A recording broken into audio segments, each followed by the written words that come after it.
बिहार के चुनाव में क्या हुआ, ये प्रचंड बहुमत बिहार के चुनाव में मिला। इन्होंने दो दो गलतियां की।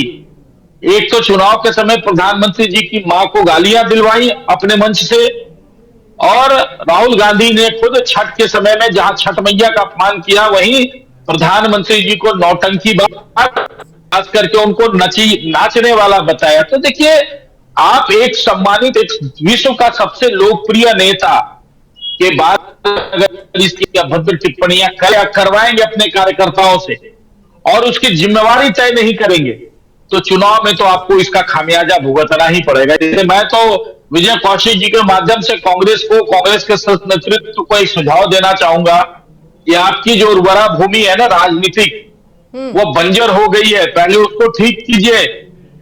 यार पर ये चुनाव आयोग अन्य लोगों पर आरोप लगाने से ज्यादा बेहतर है कि खुद के अंदर झांकिए और खुद की गलतियों को ढूंढिए।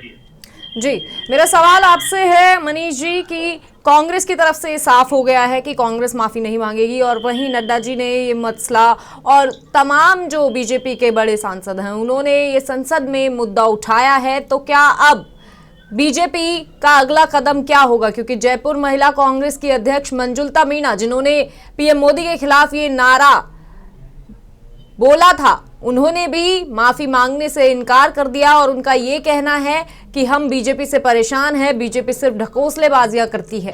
तो क्या होगा बीजेपी का अगला कदम? देखिए, लोकतंत्र में जनता अपने वोट के माध्यम से यह तय करती है कि वह सत्ता में किसको चाहती है। और अभी साल भर, 1.5 साल पहले जो चुनाव हुए हैं, उसमें जनता ने अपना मैंडेट दे दिया है, और वह मैंडेट था कांग्रेस को विपक्ष में बैठने का। इसीलिए इनको नैतिक अधिकार नहीं है यह कहने का कि वर्तमान की जो सरकार है वह सरकार कैसी है और कैसी नहीं है। हाँ, मैं एक बात जरूर कहूंगा, चाहे वह कांग्रेस के किसी की महिला नेत्री हो, या कांग्रेस का सिर्फ नेतृत्व हो, या कांग्रेस का प्रवक्ता हो, यह सोची समझी रणनीति के तहत गाली दिलवाते हैं प्रधानमंत्री जी को, प्रधानमंत्री जी के मां के बारे में अपशब्द कहलवाते हैं। और इनकी शुरू से नियत रही है, क्योंकि प्रधानमंत्री जी देश के लिए जीते हैं, प्रधानमंत्री सबका साथ सबका विकास की बात करते हैं, इसलिए प्रधानमंत्री को नीचा दिखाने का। क्योंकि आप देखी होंगी, राहुल गांधी बिहार आए थे, यात्रा किए थे 16 दिनों का, उनकी एक प्रवक्ता ने क्या कहा कि बिहार के वो बदबूदार लोग जो मैले कुचैले कपड़े पहने हुए थे, उनसे राहुल गांधी मुलाकात करने के बाद, तो ये इनकी जो मानसिकता है ना, पूरी ऊपर से लेकर नीचे तक। आपका एक टेक लेना चाहूंगा इस बात पर।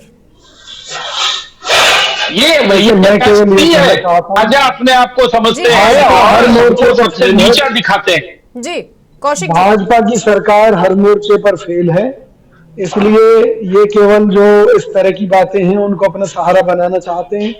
प्रदूषण के ऊपर कोई बात नहीं करना चाहता, जिससे सैकड़ों हजारों लोग मर रहे हैं, बर्बाद हो रहे हैं परिवार के परिवार इलाज के नाम पर, उस पर बात नहीं करेंगे। बढ़ते वाहनों पर बात नहीं करेंगे, बढ़ती महंगाई पर बात नहीं करेंगे। मोदी जी को ऐसा कह दिया, वैसा कह दिया, एक छोटे बच्चे दूध पीते बच्चे की तरह रोने लगेंगे कि हाय कांग्रेस ने कह दिया, हाय कांग्रेस ने। प्रदूषण पर बात नहीं हो रही है, अपना काम महंगाई पर बात नहीं हो रही है, जमीनी स्तर पर कुछ काम कीजिए। मैंने कहा ना, अभी अभी दिल्ली में सरकार बनी है, बिहार में अभी सरकार बनी है, लोकसभा चुनाव के बाद 3 राज्यों में भारतीय जनता पार्टी की सरकार बनी है। जनता को हम कितना सेटिस्फाइड कर पाते हैं